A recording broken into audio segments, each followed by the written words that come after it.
The stars were quiet, like they always were in deep space. But something was not right. A Zerthon patrol ship was passing through the edge of the neutral zone. An area where no species claimed control. Captain Velen sat in his command chair, eyes fixed on the strange readings on the screen. The sensors had picked up something large, something old, and something completely unknown. It didn't match any design they knew. Not human, not Zoltron, not Dariak. Nothing. "Bring us closer," Velen ordered, his voice calm but curious. His crew obeyed, slowly guiding their sleek silver ship toward the object drifting silently in the void. The patrol ship was equipped with scanners that could cut through black holes and detect cloaked vessels, but this thing was invisible to half their systems. It was as if it didn't want to be found. As they approached, lights flickered across the surface of the mysterious vessel.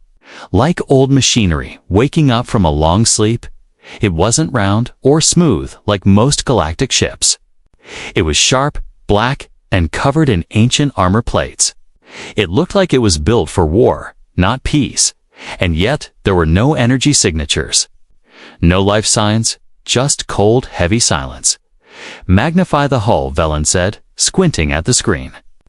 The crew zoomed in on the ship's outer shell, and there they saw something strange. A name written in letters no Zerthon had seen before.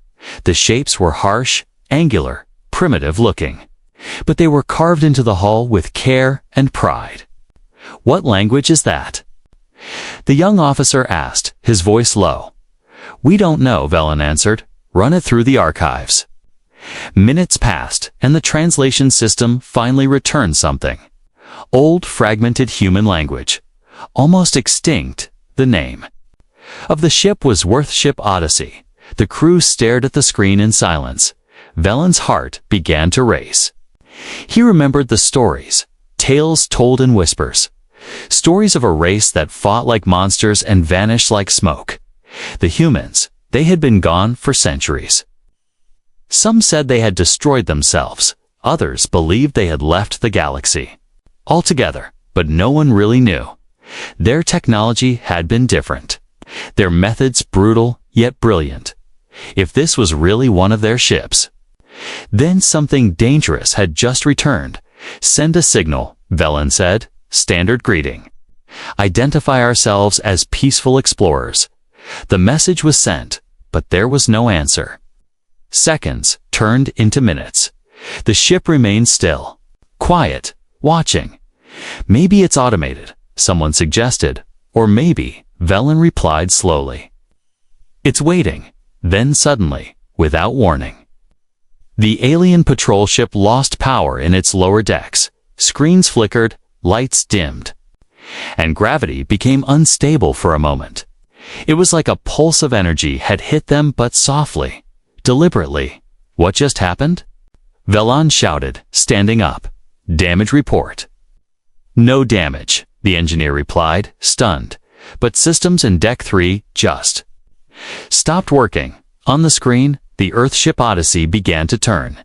Its movements slow, powerful, like a predator shifting its weight. Panels on its side opened, revealing strange devices that glowed with a pale blue light. And one laser beam locked directly onto the patrol ship's engines. No one spoke. Even the air felt heavier. "Get us out of here," Velen whispered. The pilot didn't wait for confirmation. The patrol ship turned and began to retreat, slowly. At first, then faster. But the strange vessel didn't follow. It just watched. Its lights dimming again as if satisfied. Velen sat back in his chair, sweat on his forehead. "Log everything, send it to the fleet. They need to know." The report was titled, "First Contact with Unidentified War-Class Vessel. Believed human origin, recommend full alert across the Zerthan Empire." The message spread. Officers read it in disbelief. Diplomats whispered about it behind closed doors. And somewhere in the Galactic Council chamber, an old historian dropped his drink and whispered, "They're back." On board the mysterious ship, deep within a dark metal corridor, a red light blinked above a cryopod. Then it turned green. The hatch hissed and opened. And a man-human opened his eyes slowly. His name was Captain Nathan Brooks, and he had just woken up 300 years after humanity vanished from the stars. Unaware that the galaxy was watching him in silence and fear, the cryopod opened with a soft hiss, and cold mist rose into the air. Captain Nathan Brooks blinked slowly, his breath shaky as he sat up. Every part of his body felt stiff, like he hadn't moved in years. He reached for the side panel and pressed a button. Lights flickered on. In the dark room, weak at first, then brighter. The walls were metal, scratched with time, but still strong. He was back on his ship. The Earthship Odyssey. His head hurt. Memories flashed through his mind. Explosions, the solar wars, the last orders from command. Then the deep sleep. He had been frozen, but why was he awake now? What triggered the system? A robotic voice spoke, calm and clear. Captain Nathan Brooks, welcome back. Your vital signs are stable. Echo? He asked, his throat dry. Yes, Captain. I am the AI assigned to this vessel. The voice replied. You have been in cryogenic sleep for 317 years. Brooks froze, his eyes wide. 300. What? Affirmative? Echo said. The war is over. Communication with Earth ceased 290 years ago. Earth is presumed destroyed. The words hit him like a punch in the chest. Earth, gone. He stood up slowly, leaning on the pod for support. Status report, he whispered. Earthship Odyssey is operational. Echo began, power at 72%. Weapon systems at full capacity. Stealth systems active. One lifeform on board you, Brooks. Ran a hand down his face, trying to stay calm. Why was I awakened? External contact detected, Echo answered. 2 alien vessels approached our location. Their technology was not recognized. Initiated communication attempts. Protocol Omega was triggered your reactivation. Brooks stared at the floor, trying to understand what was happening. The last thing he remembered was fighting in orbit around Titan. Human forces were losing. Command issued final fallback orders. And the Odyssey was told to activate Project Redemption, putting itself and its captain into deep stasis as a last hope. Show me the footage, he said. A screen lit up in front of him, showing images of a sleek silver ship approaching the Odyssey, then the warning pulse that disabled part of their systems. And finally, the ship turning to retreat. Clearly shaken, they backed off. Brooks said softly. They were testing us, correct? Echo replied. They were not hostile, but their scans were aggressive. I calculated a 68% chance. A future threat, protocol required defensive action. Brooks nodded slowly, his military mind waking up. What's our position? Neutral zone, Sector 7, Gamma. No current Star Nation control. How many species are out there now? He asked, still trying to make sense of it all. Over 65 known intelligent species, Echo replied. None of them match human origin. Though fragments of human data exist in their archives often as myths or warnings, Brooks felt a chill down his spine. We became a legend. Yes, Echo said, a dangerous one. He took a deep breath and moved toward the bridge. Doors slid open with a low hum, revealing the control center of the warship. Everything looked just as he remembered, but the silence was louder now.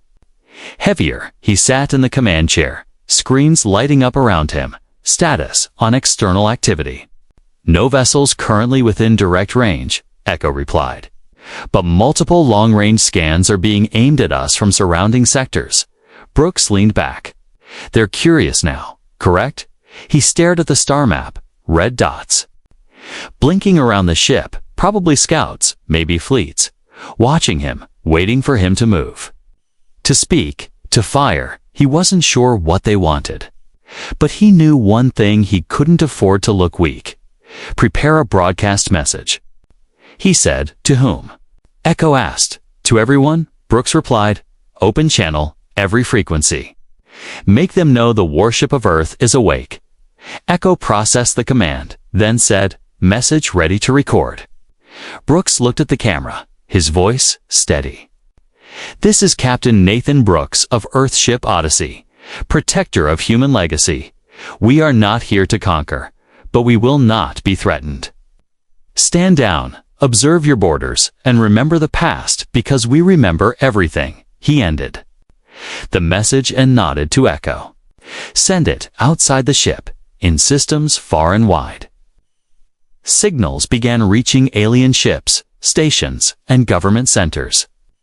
The name Earthship Odyssey lit up screens, and the message played over and over in every known language. Some listened in fear, some in awe, and many began to prepare for what they didn't know.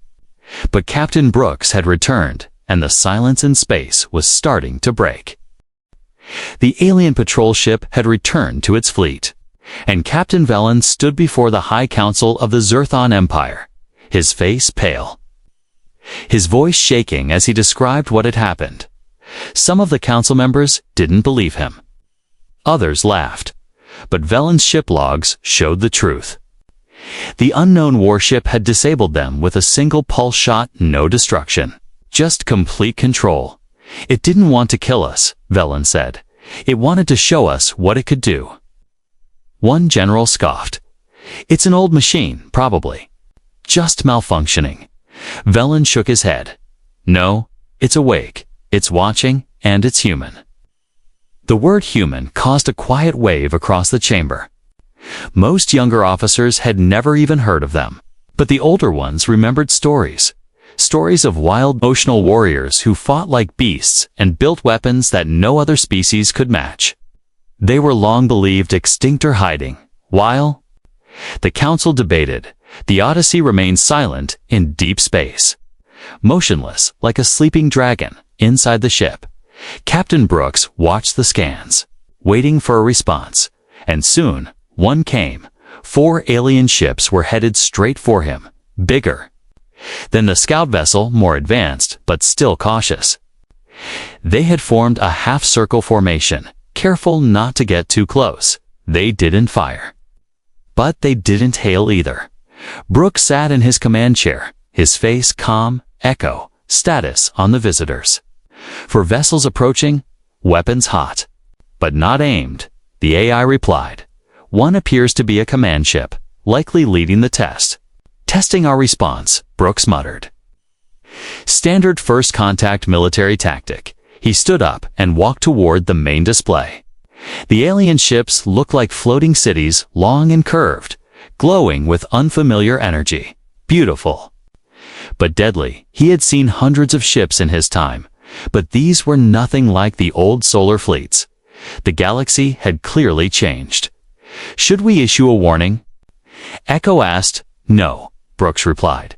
"Wait for them to blink first." Outside, the alien ships held their position, scanning, circling, analyzing the Odyssey.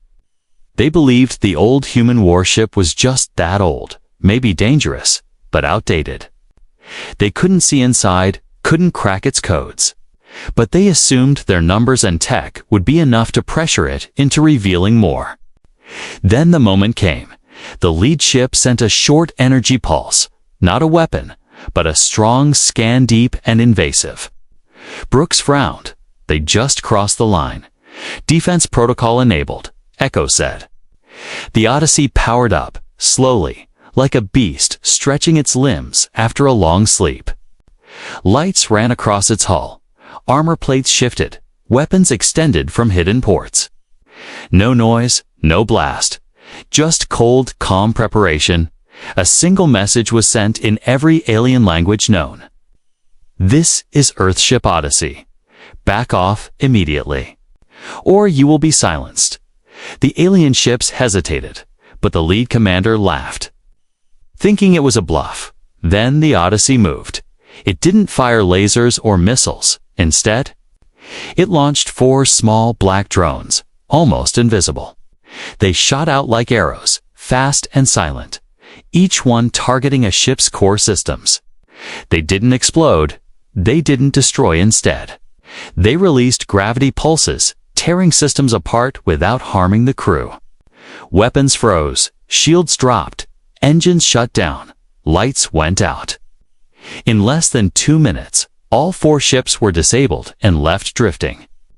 No one died, but the message was clear. Don't test the last warship of Earth inside the command ship. The alien commander screamed in disbelief, slamming his fists against the controls. He had never seen anything like this. Not even their strongest fleet could disable 4 ships in seconds without killing anyone. This wasn't just a threat. It was a warning made real. Captain Brooks watched the scans calmly. Status: all targets disabled. Echo replied, no casualties. Complete shutdown of hostile ships. Send them home, Brooks said. Make sure they remember us. A pulse signal was sent, reactivating the alien ships just enough for emergency. Systems to work, and then the Odyssey turned its weapons away. It didn't need to say anything more. Across the galaxy, the footage spread like wildfire, broadcasted by frightened officers and stunned explorers. Everyone saw the moment when 4 powerful alien ships fell to a single human vessel. Not through violence, but through control. The galaxy didn't just hear the name Earthship Odyssey anymore. They felt it, and for the first time in centuries, they remembered what humans were capable of. The moment the footage reached the Galactic Council, everything changed. The chamber, usually full of chatter and debate, went silent as the final frames played on the central screen. 4 alien warships drifting helplessly, shut down by a single human vessel that hadn't even moved. Representatives from over 50 species sat frozen in their seats. No one spoke, no one blinked. Even the bravest military commanders looked shaken. The council leader, a tall, golden-scaled creature from the Draylan Empire, finally cleared his throat. Is this confirmed? A technician standing by the side nodded nervously. Yes, Counselor. The footage has been verified by 3 separate systems. All real, no manipulation. Another representative stood up quickly. A gray-skinned scholar from the Telari race. But the humans, they were extinct, were they not? No contact in centuries, no signals, no colonies, nothing. The Zerthon representative, Captain Velen himself, stepped forward, his voice firm. They were never extinct, just asleep. The ship is real. I saw it with my own eyes, and believe me, Council, it was not operating at full power. Panic began to spread. Some species demanded immediate military action. Others argued for diplomacy. One elder from the Norvik Alliance leaned forward and said, "Do you not understand what this means? The humans built that ship before they disappeared, before our current technologies even existed, and it's still defeated for modern warships without killing a single soul." A silence followed again, deep and uncomfortable. What if they built more? Someone asked quietly, what if this is just one of many? Those words echoed across the room like thunder. The High Council of Galactic Unity had never faced a fear like this. Not in generations. They had survived wars, collapses, and rebellions. But this was different. This was something ancient waking up, something none of them could control. And then came the deeper question. What do they want? The Telari scholar replied, "We don't know yet." But the broadcast was clear. They remember everything, and they are watching. A new vote was called right there in the chamber. Option 1. Confront the warship and demand it powers down and submits to council inspection. Option 2. Contain the situation, block all ships from entering its sector, and wait. Option 3. Send diplomats to talk peacefully. The vote was close. Some species, mostly those with powerful navies, wanted to confront. They felt their pride. And control threatened others, especially the smaller nations that had suffered under the large empires for centuries. Were terrified, but not of the ship. They were afraid of the powerful governments around them, using the situation to grab more power. The smaller groups began whispering among themselves. What if this human ship could protect us? Keep the council in check. Meanwhile, far away, more fleets had already begun to move, some heading toward the Odyssey to test it again, others to observe, and a few simply fleeing the area, afraid of being caught in something far too big. Back on Earthship Odyssey, Captain Brooks stood before a glowing display of data. Echo listed all the incoming signals, scans, and intercepted messages. Dozens of languages, hundreds of ships approaching from every direction, and every one of them asking the same question: who is Captain Brooks, and what will he do next? Brooks watched the display in silence. They're scared, he said. Yes, Echo replied. And they should be. Our presence has destabilized the political balance of the known galaxy. I didn't ask to be a symbol, Brooks whispered. You were never meant to be a symbol, Echo answered. You were meant to be the last wall, the last protector, the last voice of humanity's strength and mercy. Brooks closed his eyes for a moment, remembering old faces, old orders. The final message from his admiral before going into cryosleep. If they forget who we were, let them remember when they see you. He turned back to the screen, prepared to receive diplomatic signals. Let them talk if they want. But if they send another warship to threaten us, I will shut them down, Echo finished. Brooks nodded, back in the Galactic Council. More arguments broke out. Some species accused others of trying to provoke the ship. Old rivalries flared up. Treaties were questioned. Secret alliances formed. In the shadows, the galaxy was no longer stable. And the presence of one silent human warship had shifted everything, and far beyond all of them, deep in the stars. The Odyssey waited, silent, powerful, watching, and though it hadn't fired a real weapon yet, the galaxy had already fallen silent in its presence. The news of the human warship spread faster than light. Even those who didn't believe in ancient human legends were now watching. Some with fear, others with curiosity. Many thought the council was too slow, too soft, so they decided to act on their own. In a distant part of space, 4 powerful alien empires formed a private alliance. They were proud warriors, each one ruling vast fleets. They refused to believe a single ancient ship could be stronger than all of them combined. They believed the human ship was bluffing or using tricks. They wanted proof, and they wanted it on their terms. They named their secret mission Silent Thunder. 4 warships were chosen, each carrying the best weapons of their time. One ship had plasma cannons that could melt moons. Another had shield systems that could absorb starbursts. The third had stealth cloaking that even the Council couldn't detect. And the fourth carried gravity bombs that could crush a planet's surface without leaving debris. Their plan was simple: surround the Odyssey, force it to submit, and if needed, destroy it before it could become a threat. The captains of these ships laughed at the stories, calling the human ship a rusted ghost, but deep inside, some of their crew weren't so sure. As the ships entered the Odyssey sector, the stars around them seemed to grow colder. The space felt heavier, darker. Even though their sensors showed nothing strange, their instincts said otherwise. The Odyssey did not move, did not speak, but it saw them. Inside, Captain Brooks sat calmly in his chair. Eyes fixed on the incoming ships, Echo displayed their specs, scanned their weapons, and calculated their attack paths before they even arrived. They want to fight, Brooks said. Confirmed. Echo replied. But they will not get one, not the way they expect. Let them come, Brooks said softly. But no deaths, not yet. The 4 alien ships took their positions, surrounding the Odyssey in a loose box formation. They sent no messages, no greetings, only a silent warning. One of the captains grinned and activated their ship's stealth tech. Disappearing from all known sensors, another one charged their cannons, aiming them straight at the Odyssey's core. Still, the human ship did not react.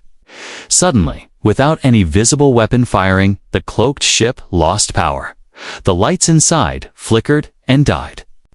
Systems crashed one by one. The ship fell out of formation like a leaf blown by wind. No explosion, no damage, just complete shutdown. The remaining 3 ships hesitated, their captains shouting commands, trying to understand what had just happened. Then came the second strike from the Odyssey's belly. 4 drones were released, small, black, silent. They moved faster than any recorded ship in galactic history. Each one locked onto a target and sent a tiny pulse. The pulse wasn't loud, but it was deadly only to the systems. Weapons melted, engines froze. Navigation spun out of control, and just like that, all 4 ships were disabled, but no one was harmed. The captains watched in horror as their proud ships floated powerless around the human vessel. They tried to call for backup, but their signals were blocked. They tried to reboot their engines, but their codes were scrambled. Their shields were down. Their weapons were offline, and then the human ship spoke. "This is Earthship Odyssey." The voice of Captain Brooks came through in every language known across the galaxy. "We warned you, and you chose silence. Now you will listen. No threats, no shouting, just calm, steady words. Your weapons are returned. Your lives are untouched. Remember that, because we do not destroy what we can teach, but we do not forget either." Then, one by one, the ships were given their systems back, not all at once, but just enough for them to return home. Each captain now knew they had been defeated without a single human shot fired. Across the galaxy, the footage went viral again. Civilians, soldiers, rulers, everyone watched as 4 of the galaxy's strongest ships were taken apart in seconds, not by firepower, but by precision, by design, by control. Even the most aggressive warlords now sat quietly, thinking twice before speaking of humans again. The Odyssey didn't move from its spot. It didn't need to. Its message was already clear. A new kind of power had returned to the stars. Not one that ruled through terror, but one that reminded the galaxy. Humans were not gone. They were simply waiting. And now that they had returned, nothing would ever be the same again. Deep in the archives of the Galactic Communication Network, a signal was found. It was not sent by any known species. And it wasn't recent. The file had been floating silently in subspace, hidden behind layers of old code, forgotten over time. But after the defeat of the 4 alien warships by the Odyssey, something triggered its release. The message was simple. A video file, when the Council received it. They played it in secret first, afraid it might be a threat, but what they saw surprised them. The screen lit up with the face of a human woman. Her voice soft, her eyes tired. Behind her was the inside of a human lab, filled with machines and blinking lights. Her name tag read, Dr. Marla Grayson. She looked into the camera and began to speak. "If you are seeing this," she said, "then Project Redemption has been activated, and the Odyssey is awake." The council chamber grew still. Everyone leaned in to hear every word. "I am one of the last scientists of the old Earth Defense Project," Dr. Grayson continued before humanity vanished. "We knew we were running out of time. The war was tearing us apart. The solar system was collapsing, and we were losing hope." The video cut briefly, then returned, showing images of humans working inside giant shipyards, welding steel, loading weapons, and building something huge. "The Odyssey, we couldn't win by numbers," she said, "so we built something different. A vessel that would carry our legacy, our strength, and our warning. We named it the Odyssey." She looked down for a moment, as if remembering pain. "We didn't build it just for war," she said.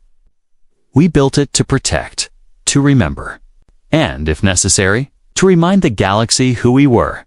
The council members shifted in their seats, some looking uneasy, others curious, but none spoke.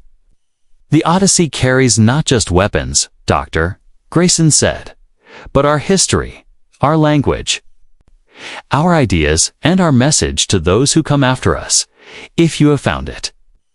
No, this humanity did not die in silence. We left behind our guardian. She leaned closer to the camera, her eyes sharp. "This ship will not strike first, but it will finish any fight you begin.